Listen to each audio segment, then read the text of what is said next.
Մերոնք GTM կայքի եթերում ես շարունակում եմ։ Մերոնք շարքը բարև ձեզ։ Մեր գործընկերը Fast Bank-ն է, շնորհակալություն Fast Bank-ին։ Երբեմն ամառային դադարները լինում են, ինչի համար ձեր ներողամտությունն եմ հայցում, քանզի մրգերի ժամանակաշրջան է, այսպես ասած, մրգի սեզոն, իսկ ձեր խոնար ծառան այս օրերին սիրում է օղի թորել, եւ սկզբունքը մեկն է, օղին եւ կինը պիտի լավը լինեն, հակառակ դեպքում առավոտյան 2-ից էլ սրտխառնոց կունենաս։ Իդեպ օղին ու կինը նույն տրամաբանությունը այսպես ասած տարածում է իշխանությունը պիտի լավը լինի, հակառակ դեպքում այս ժողովուրդը մեծ գլխացավի մեջ կընկնի։ Եվ այսպես ընտրություններից հետո դեռ շարունակվում է, այսպես ասած, իրար խփոցին, իրար ուտոցին։ Ինչու՞։ Քանզի բոլոր են մարդիկ, ովքեր մեղավոր էին, որ մենք տասնյակ տարիների ընթացքում դրական ու բարձր արդյունք չենք ունեցել, դրանք, այսպես ասած, նախկին հանցագործներ են, իսկ նրանք, որ հանցագործ են, դա միանշանակ է, կամ այդ ապօրինությունների ալիքով հարստացած մարդիկ, չգիտեմ, Գագիկ Ծառուկյան, Կալուգայի Սամո S.N. այսօր հայտ են ներկայացրել, ասում են իշխանությունը մերը պիտի լինի։ Մեկն ասում է մենք ուժեղ ենք, մյուսն ասում է որ ցարյուտից տոց եք կոխեմ քեզ։ Դե այդ իշխանության տերերն էլ ասում են ոնց թե արա որ ցարյուտեսա կտնաս քեզ բոմժ եմ սարքում եւ այսպես դեռ իբր ուրեմն շարունակվում է այդ թվացյալ կռիվը, սահմանադրական դատարանում ինչ-որ բաներ են անում, հայտարարում ուժեղ Հայաստանը, որ մենք գաղտնիք ունենք, էսա կտենակ ոնց ենք սրանց հարցը լուծելու, սրանց են միանում կամ միանալու կոչ են անում ոչ անհայտ Ժիրայր Սեֆիլյանները եւ այլոք, եւ պատկերն ամբողջանում է, ինչ տրագիկոմեդիա է, այսպես ասած, ունենք մենք։ Սա այն իրականությունն է, որ անտեսելով ապրել ենք եւ այդ իրականությունը գալիս է մեր գլխին։ Արցախի համար մեղադրում են անընդհատ օրվա իշխանավորին, բնականաբար օրվա իշխանավորը մեղավոր է եւ Արցախը մեզ համար այն չսպիացող վերքն է։ Ինչու՞, քանզի մենք կարողացանք վերականգնել արդարությունը, բայց մենք մոռացանք, որ այդ արդարությունը պահելու ճանապարհին պիտի ինքներս մեզ նեղություն տանք։ Եվ այն, որ ասում էի կինն ու օղին պիտի լավը լինեն, որ գլխացավ չընկնենք, հարս բերեցինք, կնիկ ուզեցինք այդ ողորմելի իշխողների տեսքով եւ հանգիստ նստեցինք մեր տանը, թե այս կնիկն ինչ ճաշեր կեպի։ Այն ճաշը, որ էփեցին իշխանությունները, լրեցինք անհամության վրա, լրեցինք վատ էփելու վրա, վերջում արդյունքում եկավ մեր գլխին։ Մենք կորցրեցինք Արցախը։ Իհարկե որվա իշխանավորը մեղավոր է, բայց երբ արդեն ամորձատված բանակ են քեզ տալիս ու բանակի ղեկավարություն, երբ ամորձատված իշխանավորներ են, որոնց ուղեղը միայն հասնում է հարստությանն ու հարստահարելուն, այլևս դու պաշտպանելու բան չունես։ Եվ այո, Արցախը այս տրամաբանության մեջ մենք կորցրեցինք։ Բայց հիմա եթե օրնի բուն մեզ թութքից տարապողի պես չղենք վայ Արցախը, մենք դրանով Արցախի ոչ ապագան, ոչ ներկան չենք փոխելու։ Ելքը մեկն է, ելքը մեր պնդանալն է։ Այդ պնդանալու ճանապարհին ինչ որ չտեսա այս ընտրվող եւ ընտրված եւ չգիտեմ ուժերը, ովքեր ընդդիմադիր են, մի հոդաբաշխ միտք ասեն, բացի այն, որ զարգեմ ճակտին, փռեմ գետին, որ այ ոչինչ չեք անում եւ այլն, հասարակությունը եթե լսեր որևէ մեկի այսպես ասած սերմացու միտքը, որ ես առաջարկում եմ մենք այսպես անենք, մարդը տրամաբանություն ունի, միանշանակ կգնահատեր եւ կմտածեր արված առաջարկի մասին, բայց արված առաջարկը մեկն է, ապե պետքա հարգերդ կհանենք, ապե պետքա, չգիտեմ, ժամ եմ սարքում էսա, հա, ում էր պետք ձեր սարքած ժամերը։ Եվ այս տրամաբանությամբ փորձում են թեժ պահել իրավիճակը։ Սա է, կա մի մասսա, մի խումբ մարդկանց, չգիտեմ, գուցե տասնյակ հազարներ, գուցե 100,000-ներ, զարմանալու բան չկա, որ վայ եկան ընտրեցին ժողովուրդ։ Մեր երկրում գտնվեցին 10-20 հազար պաշտոնյաներ, են տխրահարչակ Քոչարյանների էսիինի օրոք, ովքեր հայրենիք չունեին, սուս ու փուս ծառայեցին ստին ու կեղծիքին, սուս ու փուս, անասունը այդպես չէր ծառայի, տրտին կտար, ձայն կհաներ, կմռնչար, կբառաչեր, կենթանին այդպես չէր պահիրեն, այդ մարդկանց այդ 10,000 հանցագործը հայտնվեց և սուս ու փուս ասպատակեցին մի ողջ նոր ստեղծված, են որ ասման նոր շնչող պետության երազանքները, ասպատակեցին հայոց տարածքը, անկման եզրին հասցրեցին Արցախը։ Հիմի այդ նույն մարդիկ արդեն ասացի ասպարեզում են, բայց անցնենք առաջ այս քայլից հետո, կեցե Սերժ Թանկյանը։ Ամենքը իրենց տեղն ունենք, բայց Սերժ Թանկյանի կշիռը և մարդկային արժեքը ես անձնապես չեմ ճանաչում, բայց բարձր է ու բարձր, ասաց Իսրայել թքեմ ձեր վրա, հեռու մեզանից, կորեք գրողի ծոցը, և ճիշտ ասաց, հիմի այս սուտի պաշտպանները մեկ-մեկ գրում են Հայաստանը ձայն չի հանում, Հայաստանը ձայն չպիտի հաներ, Հայաստանը իր ձայնը հանել է,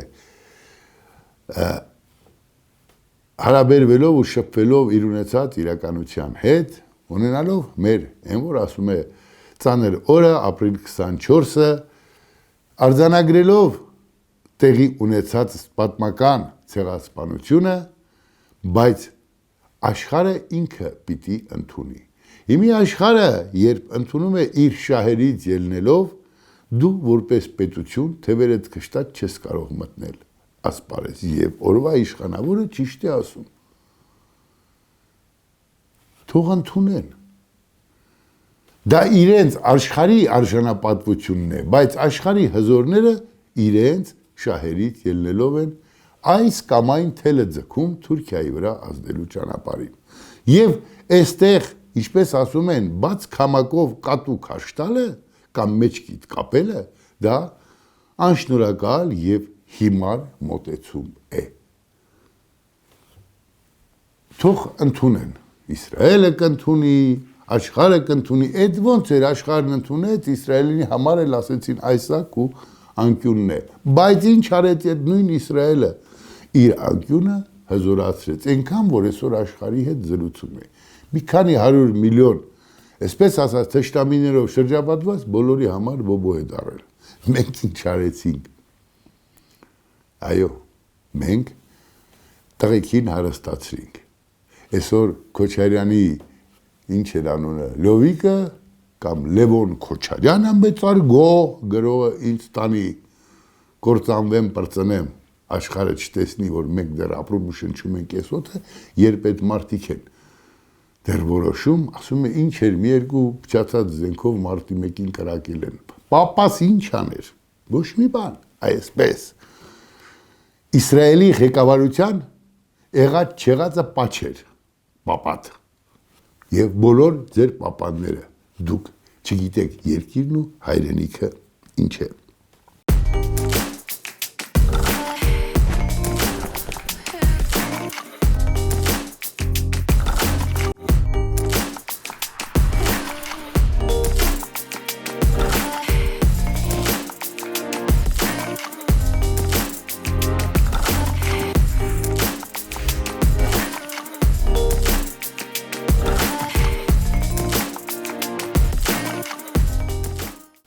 Եվ այսպես կլոնադան շարունակվում է, սրբազաններն ազատության մեջ են, սրանք, այս սրբազանները և ինչ էր Շիրակի թեմինը, անունը արդեն չեմ էլ հիշում, ճիշտ ասած զզվելի է, ես հասկացա, որ ազատությունը իմ հոգու մեջ է, ես այնտեղ էլ ազատ էի, բա որ այդքան ազատ եք լուսավոր չի գահին նստածը, Պորնկա բարով պահվածք է դրսևորել։ Բայց ձեր ազատությունը քանի կոպեկ արժե։ Այդ ոնց եղավ, որ դուք ազատ եք, այդ ոնց եղավ, որ տղամարդավարի խոսում եք, ու այդ տղամարդավարի խոսքի մեջ այդ սրբազանը ասում է հլաբիտարի առանց կնիկ ապրի տես հեշտ, արա, մոտավորապես։ Եթե դա ձեզ համար հոգևոր արժեք չէ, ոգեղեն չէ, ինչու եք այդ վեղարը հակել։ Բազմից է այդ մասին խոսվել, բայց մարդ ինչքան անուղեղ պիտի լինի, կամ ինչքան աստված ուրած պիտի լինի, կամ ինչքան պիղծ պիտի լինի, որ ճշմարտություններ չասի, այլ ասի, ապե հլա մի հատ տես է, մի տարի անկնիկ հեշտ է, հեշտ չի, դուք եք ընտրել։ Բա Աստծուն խաբելով ապրելը հեշտ է, բա ձեր կաթողիկոս կոչվածը պոռնկանալով, կայֆեր բռնելով ապրում է, դուք այսօր իբր գործիչ եք դարել, իբր սրբազան եք դարձել եւ հարց եք լուծում, արդարությունից ու ազնվությունից եք խոսում։ Ձեր երկստանդարտ արդարությունը կոպեկ չարժե։ Գործող իշխանությունները երեք Պետրոս Ղազարյանի մոտ Խուդատյանն էր եկել, տարածքային կառավարման նախարար կարծեմ։ Ես դեռ այդպիսի վարժված պաշտոնյա չէի տեսել։ Պետրոս Ղազարյանի շուրթերից հարցը չավարտված, սրա պատասխանը, այսպես ասած, ծոր էր տալիս։ Ինձ թվաց ռոբոտ է խոսում։ Անկեղծ չեմ ճանաչում, վատ իմաստով չեմ ասում, այդքան վարժված տա Աստված հոգի էլ ունենա։ Վարժված պատասխաններ համակարգիչներն են տալիս։ Ինձ հոգին է հետաքրքրում։ Պաշտոնյա լինելուց բացի մարդ լինելը շատ կարևոր է։ Դա Աստված, որ էտել ունենա, թե չէ պատասխանները գրեթե անթերի էին ամեն ինչում։ Վերջերս հանդիպեցի միտեղ մի սեղանի շուրջ բժիշկ էր, մանկաբույժ, վիրաբույժ։ Ու մի դեպք պատմեցի, ասացի այսպես էլի բարեկամիս։ Այն չէր կարելի վիրահատել, աշխարհը գիտեր, բայց ինքն ասաց կվիրահատեմ եւ արդեն թե սպանի ակամայից։ Սենց ոնց կլինի։ Բա բժիշկը չպիտի իր էությամբ այլ լինի։ Դարը ժպտաց, ասեց պարոն Սարգսյան, մարդ լինելը այլ արվեստ է, բժիշկը այլ։ Ցավալի բաներ կան։ Մի ուրիշ բան էլ պատմեց, ասում է մի ուրիշ բան էլ կա, ճշմարտությունը երկու երես ունի։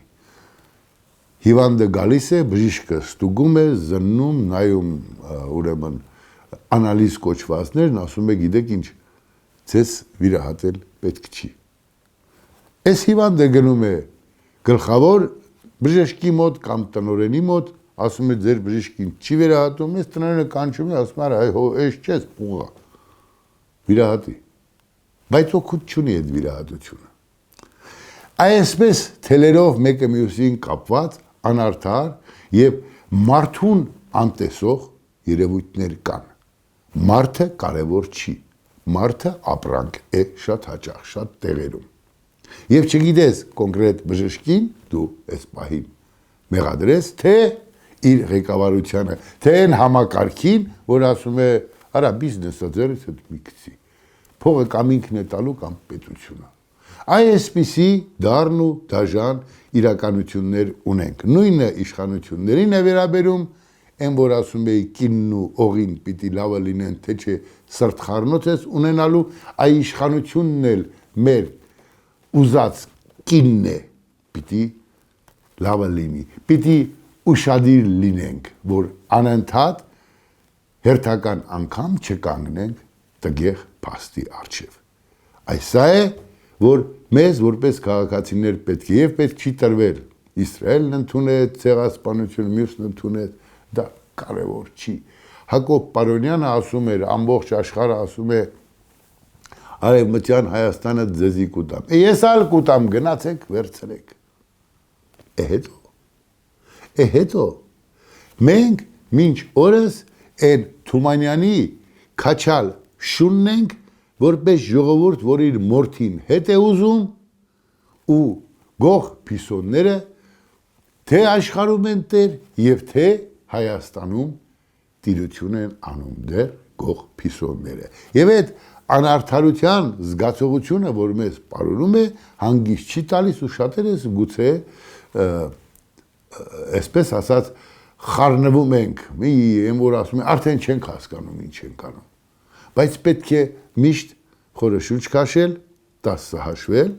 1-ը կտրել։ Միայն այդ դեպքում մենք կունենանք արդյունք, էլ չի կրկնվի այն, ինչ մենք ունեցանք։ Ուրեմն, բարի երթ, համբերություն եւ պիտի հասկանանք ու հիշենք ուժեղ հայրենիք ունենալու համար պիտի թացը չորից կարողանանք տարանջատել։ Ես վստահ եմ ամեն ինչ լավ է լինելու։ Բարի ամառային օրեր, մինչ հանդիպում։